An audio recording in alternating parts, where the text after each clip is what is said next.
Cut பண்ணுறது spring போடுறது எல்லாமே ஈஸியாக இருக்குது. ஆனால் இந்த வச்சு ரெண்டுத்தையும் ஒரே சமம் பண்ணி அழுத்தது தான் கொஞ்சம் கஷ்டமாக இருக்குது. ஏன்னா புதுசில் வந்து கொஞ்சம் கை வலிக்குது.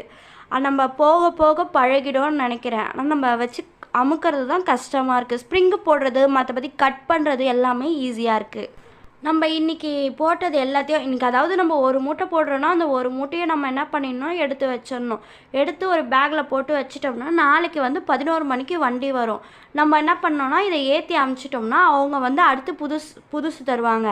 இது மட்டும் இல்லை, இது மாதிரி நிறையா பொருள் வருமா, கார்லாம் வருமா. காரில் வந்து இது மாதிரி லேபிள் ஒட்டுறது, அதுக்கப்புறமா ஏரோஃப்ளைனில் வந்து சக்கரம் போடுறது, இந்த மாதிரி வரும். ஒவ்வொரு பொருளுக்கு வந்து ஒவ்வொரு ரேட்டாக. இப்போ வந்து இதுக்கு வந்து 50 ரூபானா இப்போவுமே எங்களுக்கு வந்து ஏரோஃப்ளைனும் இருக்குது. அந்த ஏரோஃப்ளைனுக்கு வந்து 70 ரூபாவாம்.